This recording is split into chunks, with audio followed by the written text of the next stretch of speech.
باب القصاص يوم القيامة دا قیامت پر ورځ د بدلی اغستو بیان.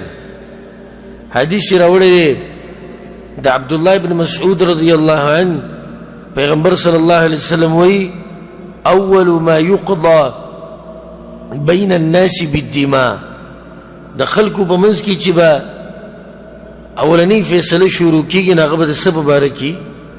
هغه به د وینې په باره کې. خو دلته یو اشکال لازي د چا زړه ته راغی؟ بعضو حدیثونو کې راځي چې اولنی حساب به او تپوس به د منځه کېږي، نو څه به وایو؟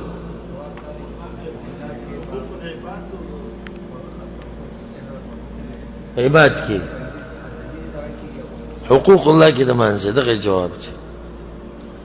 د الله په حقوقو کې به اولنی سوال د منځه کېږي، د بندگانو په حقوقو کې به اولنی سوال هغه د وینې په باره کې. وینې مطلب یعنې د قتل دي کې هغو خلکو دپاره خاص یره د کوم چې بې ګناه وجل کوي، چې ګوره اولنی سوال به الله د دې انسانانو په باره کې کوي کوم چې تا وجلي دي.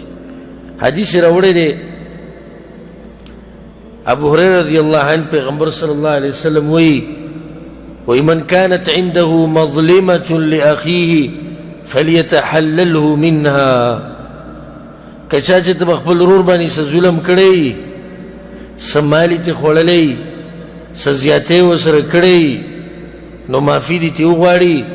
فإنه ليس ثم دينار ولا درهم من قبل أن يؤخذ لأخيه من حسناته. فهغه ورځ به ګورې نه دیناري او نه به درهمي. خو نو دا به څه کېږي چې ده ورسره ظلم کړی، نو څه به کېږي؟ نو د ده د نیکیانو نه به واخیستی شي او چا له به ورکړی شي؟ ده چې د چا سره ظلم کړی.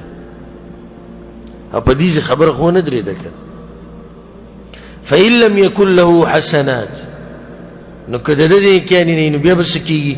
أخذ من سيئات أخيه فطرحت عليه، نو د هغه د ګناهونو نه به الله راواخلي، په ده به یې کېږي، نو دی به جهنم ته وګذار کړي. خبره یاده کړئ د پیغمبر صلی الله علیه وسلم دا ګورئ ښه دې ته غوږ کولاو کوي. من كانت عنده مظلمة لأخيه فليتحلله منها، که چا څه ظلم زیاتی کړی نو ګوره معافي وغواړئ ښه. میراث هم د چا نه نیولی، ګورئ د چا میراث هم نه نیولی، تپوس به کېږي. ګورئ د چا حق هم نه اخیستی، جیداد هم په دروغو د چا نه راګیر کړی، قسمونه خو هم چې ته په ځمکه باندې په دروغو نه دي خوړلي، نور داسې زیاتي هر څه به تپوس کېږي.